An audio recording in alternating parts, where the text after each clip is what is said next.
Everyone, welcome back in my channel which is still life with study. Still life with study में आपका बहुत ही welcome है। आप लोग बताओ, आप लोग कैसे और आप लोग की स्टडी कैसी चल रही है। 90 day study challenge day 24 BPSC 4.0। एक माँ, एक हाउसवाइफ और एक सपने देखने वाली औरत की असली कहानी क्या होती है वो आज मैं आपके साथ शेयर कर रही हूँ। हर सुबह मेरे लिए सिर्फ एक नई तारीख नहीं होती, बल्कि अपने सपनों के एक कदम और करीब जाने का मौका होता है। आज भी अलार्म बजने से पहले मेरी आंख ठीक सुबह 3 बजे खुल गई थी। बाहर चारों तरफ सन्नाटा था, लेकिन मेरे अंदर सिर्फ एक ही आवाज़ थी, रुकना नहीं है। चाहे जितनी भी मुश्किलें आए, रुकना नहीं है। लोग अक्सर सिर्फ रिजल्ट देखते हैं, लेकिन उस रिजल्ट के पीछे कितनी नींदें कुर्बान होती है, कितने आंसू छुपे होते हैं, कितनी बार खुद को समझाना पड़ता है, वो शायद ही कोई देख पाता है। मैं भी उन्हीं लाखों स्टूडेंट में से एक हूँ। फ़र्क सिर्फ इतना है कि मैं सिर्फ स्टूडेंट नहीं हूँ, एक माँ भी हूँ, एक हाउसवाइफ भी हूँ और एक सपना देखने वाला एक जस्ट लाइक कहें तो एक ड्रीमी वीमेन भी हूँ, जो सपनों की दुनिया में रहती है और उसके सपने बहुत ही छोटे हैं, बट उसको पाने के लिए बहुत मेहनत करना पड़ रहा है। आज सुबह सबसे पहले मैं आकृति मैम जो इंडोक्राइन सिस्टम 3 जुलाई को पढ़ाई थी, उस क्लास को की 3 बजे से 5 बजे तक मैं पूरी कोशिश की बिना किसी डिस्ट्रैक्शन से सिर्फ और सिर्फ पढ़ाई करूं। आज मैं endocrine system, exocrine system, glands, thyroid glands, types of thyroid glands जैसे T3 T4 कैल्सिटोनिन, फिर जितने भी थायराइड्स के डिजीज है जैसे ग्वाइटर हुआ, हाइपोथायरॉयड हुआ, फिर हाइपर थायरॉयड होगा, ग्रेव्स डिजीज, ये सारे जो टॉपिक है ना उसको मैं बहुत ही अच्छे से पढ़ी हूँ, उनका रिविजन भी की और जो याद रहा था उसको सब बाद में ना अपने कॉपी में फिर मैं नोट्स लिखी थी। एक बात मैं सीखी हूँ, सिर्फ पढ़ लेना काफ़ी नहीं होता, बार बार रिपीट करना याद रखने की सबसे बड़ी कुंजी है। इसलिए मैं सुबह के इन 2 घंटों को अपनी ज़िंदगी का सबसे कीमती समय अब मानने लगी हूँ, क्योंकि सच कहूँ दिन में मुझे पढ़ने का समय लगभग मिलता ही नहीं है, या फिर अगर दिन में मेरी जो पढ़ाई होती है वो मेरे माइंड में उतने अच्छे से जाती नहीं है जितना कि मैं अर्ली मॉर्निंग में जाती हूँ। इसका रीज़न भी बहुत ही सिंपल है, क्योंकि घर की रिस्पॉन्सिबिलिटी है, बच्चों की पढ़ाई होती है, किचन आपको बुलाया रहा होता है, साफ़ सफाई नहीं करो तो उसके लिए भी अलग से टेंट्रम होते हैं, लोगों के ताने होते हैं, तो सोचते हैं कि कर ही दें। और कितने छोटे बड़े काम होते हैं ना जो आपको मैं क्या ही बताऊँ। आप भी, मुझे लगता है कि मेरे चैनल पे जो भी हैं वो भी एक हाउसवाइफ ही हैं, तो उनको सब कुछ पता होता है कि कितने कितने काम होते हैं, और अगर गेस्टिंग हो गई तब तो आपका पूरा दिन कैसे बीत जाता है आपको खुद भी पता नहीं चलता है। और इन सब के बीच में अगर पढ़ाई आपके मतलब आपको अगर पढ़ना है ना तो समय निकालना बहुत ही मुश्किल होता है। और इन्हीं सब के बीच में अगर मैं अपने पढ़ाई के लिए समय निकालती हूँ तो वो सिर्फ सुबह का ही समय होता है। मुझे यहाँ तक लगता है कि अगर मैं सुबह जगूंगी तभी मेरे से कुछ हो पाएगा, क्योंकि दिन की पढ़ाई मेरे से नहीं हो पाती है। और मैं चाहती भी हूँ पढ़ने का, तो कुछ ना कुछ डिस्ट्रैक्शन मेरे पास आ ही जाते हैं, जिस कारण उतनी अच्छी से मेरा मतलब पूरा जो दिन होता है यूटिलाइज नहीं होता है और मैं फिर रिग्रेट में जीने लगती हूँ। और अगर आपके पास भी पूरे दिन समय नहीं रहता है तो मेरी एक छोटी सी सलाह है, या तो देर रात पढ़ लीजिए या फिर सुबह जल्दी उठकर पढ़िए। आप अगर सुबह जल्दी नहीं उठ सकते ना तो रात को कम से कम 1-2 बजे तक पढ़ लीजिए, क्योंकि मुझे लगता है कि 11 बजे तक हर किसी के घर का काम कंप्लीट हो जाता है, तो 11 से 1 बजे तक पढ़ लीजिए। अगर आप रात को देर रात नहीं पढ़ सकते तो जल्दी सुबह उठिए। मैं देर रात नहीं पढ़ सकती हूँ, उसका रीज़न ये है कि मुझे अपने बेटे को फीड करवाना रहता है, बार बार उसको देखना रहता है, तो मैं देर रात नहीं पढ़ पाती हूँ। और अर्ली मॉर्निंग जगती हूँ तो जगने के दौरान मतलब उस पढ़ाई के दौरान भी मैं 1-2 बार जब वो रोता है तो मैं जा के उसको फीड कराती हूँ।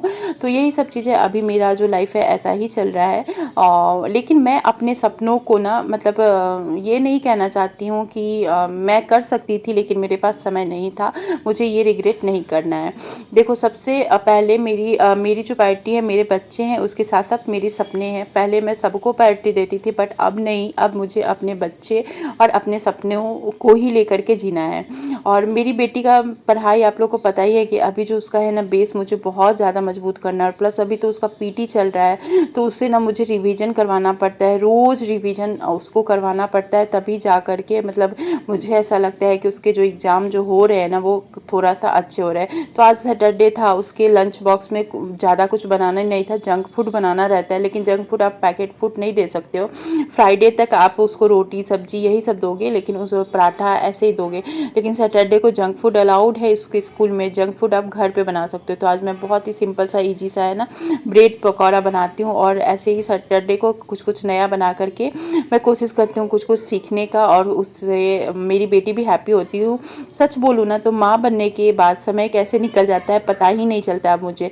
और फिर छोटे बेटे को मुझे रेडी करना रहता है, बहुत सारा चीज़ होता है इस बीच में। मतलब हर एक चीज़ मैं आपके साथ रिकॉर्ड करके नहीं दिखा पाती हूँ, लेकिन आप देख सकते हो कि सब कुछ करने के साथ साथ ना मुझे उसको रिवीजन भी करवाना रहता है, और जितना जो क्वेश्चन सब मुझे इंपॉर्टेंट लगता है या फिर जो स्कूल की तरफ से जो आता है ना इंपॉर्टेंट क्वेश्चन सब, तो उसको अच्छे से रिवाइज करवा देती हूँ। और इसमें ना बीच में बहुत अच्छा सीख ली थी कि ये जो भी लर्न करती थी उसको लिख लेती थी, तो ये बोलती नहीं थी। आजकल ना ये लिखती नहीं है, और इस कारण मुझे लग रहा है कि ये भूल रही है, और बात ना नहीं, जैसे जैसे बड़ी हो रही है ना वैसे वैसे इसकी जो बदमाशियाँ है ना वो बहुत ज़्यादा बढ़ गया है। ये तो हर एक बच्चे के साथ होता है, मुझे ऐसा फील होता है, लेकिन क्या ही कर सकते हैं। जैसे जैसे बहुत चीज़ इसके चेंज हुए तो ये भी चीज़ चेंज हो जाएगा, और जब मुझे लगता है कि बड़ी हो जाएगी तो खुद ब खुद ये रूटीन में आ जाएगी। क्योंकि ये मुझे ऐसा फील होता है कि मुझे देखती है इतने डिसिप्लिन में, इतने रूटीन में, तो ये खुद ब खुद रूटीन में स्टडी को लेकर के तो आ ही जाएगी।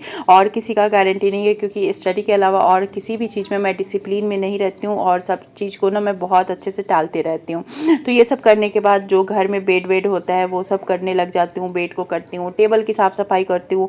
टेबल की साफ़ सफाई करने के बाद अपने बेटे को नहलाती हूँ, उससे तैयार करती हूँ, और इसी बीच में घर के जितने भी काम सब होते हैं वो सब करते हैं। और ये सब करते करते कई बार मुझे ऐसा लगता है कि मेरा पूरा दिन ही खत्म हो गया, या फिर मेरे बॉडी में एनर्जी ही नहीं है। फिर खुद को समझाती हूँ कि आज मुश्किल है, लेकिन हमेशा ऐसा नहीं होगा।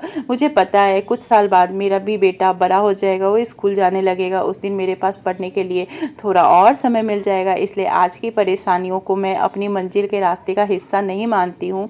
मैं हमेशा देखती हूँ बहुत सारे लोग ऐसे होते, यूट्यूब पे भी बहुत सारे ऐसे स्टडी चैनल हैं जो अपने बच्चे को टारगेट करते हैं कि इसके कारण मेरी पढ़ाई नहीं हो रही है, इसके कारण ये नहीं हो रही है, उसके कारण ये नहीं हो रही है। पहले मुझे भी उन लोग के चैनल को देख के या उन लोग के वीडियो को देख के पहले मुझे भी लगता था, और इस कारण ना मैंने अपनी बेटी का जो बेसिक जो होता है ना वो बहुत जो है वो बर्बाद किया। इसका ये मतलब नहीं है कि मेरी बेटी का पढ़ाई में अच्छी नहीं है, पढ़ाई में अच्छी है, लेकिन थोड़ा सा ना मुझे उस पर और ध्यान देना चाहिए था, अपने पे ध्यान देने के साथ साथ। बट मैं टोटल ना इस एग्ज़ाम के प्रिपरेशन में पड़ गई थी, और इस कारण थोड़ा सा उसको दिक्कत हुआ है जितना। लेकिन मैं अब कोशिश करूँगी कि जो गलती मैं अपनी बेटी के साथ की हूँ वो गलती अपने बेटे के साथ नहीं ही दोहराऊँ। तो यही सब चीज़ें दोपहर में मैं INM की बुक पढ़ने की कोशिश की। आपको पता ही कि अभी मैं अपने मायके गई थी, तो ये जो बुक है ना वहीं से लाई थी मायके से। लेकिन सच बोलूँ तो इतनी नींद आने लगी कि ज़्यादा पढ़ ही नहीं पाई। तब मुझे महसूस हुआ कि अभी मेरा पूरा फोकस सब्जेक्ट वाली क्लास पे, जो कि बायोलॉजी फिजिक्स केमिस्ट्री है, उस पर ही है, और उस पर ही होना चाहिए जब तक सिलेबस कुछ भी ना आ जाए। तो आप में से बहुत लोग पूछ रहे थे कि संजीवनी बैच लेना चाहिए या नहीं लेना चाहिए। तो मेरी राय बस इतनी है, हर बैच में कंटेंट लगभग एक जैसा होता है, फ़र्क सिर्फ पढ़ाने का तरीका या फिर पढ़ने का आप किस माहौल में पढ़ रहे हो उसमें होता है। और थोड़ी बहुत गहराई होता है, किसी बैच में थोड़ा डीपली होता है, किसी बैच में थोड़ा ऊपर ऊपर से होता है। तो अगर आपके पास पुराने बैच पूरे नहीं हुए, मतलब अभी उसकी वैलिडिटी है, तो पहले उन्हें पूरी ऑनेस्टी से ख़त्म कर लीजिए, डिसिप्लिन से किसी भी बैच को कंप्लीट कीजिए। और जब आपके पास वो बैच कंप्लीट हो जाएगा तो फिर आप नए बैच की ज़रूरत होगी। शाम तक फिर वही रिस्पॉन्सिबिलिटी शुरू हो गई। आज मैं नेनुआ की सब्ज़ी बनाई थी, और नेनुआ की सब्ज़ी बनाने में लग गई। इतनी ज़्यादा गर्मी थी कि रसोई में ना खड़ा होना मेरे लिए बहुत ज़्यादा मुश्किल था, और इतना गर्मी बर्दाश्त नहीं हो रहा था। फिर भी मैं सोच रही थी कि जल्दी कर लूँगी तो अपने बेटी को भी पढ़ाऊँगी। माँ की रिस्पॉन्सिबिलिटी मौसम देखकर नहीं चलती, मुझे ये पता है। कभी कभी सच में बहुत थक जाती हूँ, मन करता है सब छोड़ दूँ। फिर अगले ही पल खुद से कहती हूँ, अगर मैं ही हार मान गई तो मेरे सपनों का क्या होगा। शायद कैमरे में मैं अपनी लाइफ का सिर्फ 10% ही दिखा पाती हूँ, बाकी 90% जो मेरा संघर्ष है ना, जो मेरे अंदर चलता है, वो कैमरे के पीछे रह जाता है। लेकिन ये वही संघर्ष संघर्ष एक दिन मेरी सबसे बड़ी ताकत बनेगा, ये मुझे पता है।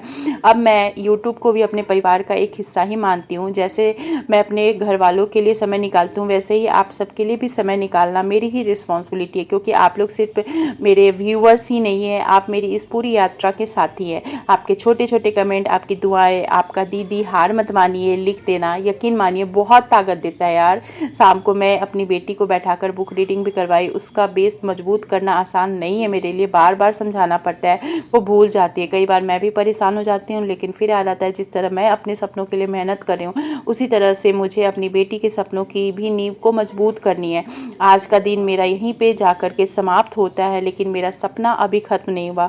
कल फिर से मैं कोशिश करूँगी कि 3 बजे उठूँ, और जो मेरा 90 दिन स्टडी चैलेंज है उसमें मेरा कल का 25वां दिन होगा, और कोशिश करूँगी कि फिर वही किताब के साथ, वही रिस्पॉन्सिबिलिटी के साथ और वही उम्मीद के साथ एक दिन और संघर्ष करूँगी, और मेरी सबसे बड़ी जीत बनेगी जब मेरी संघर्ष रंग लाएगी। अगर आपकी भी लाइफ आसान नहीं है तो इसका मतलब ये नहीं कि आपके सपने पूरे नहीं है। बस चलते रहिए धीरे से ही, लेकिन रुकिए मत। अगर आपको मेरी यह रियल वाली जो मेरी स्टोरी या फिर बिना दिखावे वाली जर्नी पसंद आती है, तो वीडियो को लाइक शेयर सब्सक्राइब जरूर कर दीजिएगा, और अपने दोस्तों के साथ शेयर कीजिएगा, क्योंकि आपके शेयर से, आपके लाइक सब्सक्राइब से भी ना मुझे बहुत ज़्यादा हिम्मत मिलती है, और प्लस मेरी अर्निंग भी होती है। मैं ये नहीं कहूँगी कि मेरी अर्निंग नहीं होती, मेरी अर्निंग भी होती है। तो प्लीज़ आप लोग भी मुझे सपोर्ट कीजिए, ताकि मैं इस स्ट्रगल वाली लाइफ से एक अच्छी लाइफ बना पाऊँ। तो मिलते हैं अब 90 डे स्टडी चैलेंज के डे 25 में। तब तक मैं हार नहीं मानूंगी, क्योंकि मेरी जीत सिर्फ मेरी जीत नहीं होगी, मेरे बच्चों की भविष्य की जीत होगी। तो बाय, टेक केयर। अगर आपको मेरा वीडियो थोड़ा भी अच्छा लगेगा तो प्लीज़ लाइक सब्सक्राइब शेयर और सपोर्ट जरूर कीजिएगा। बाय।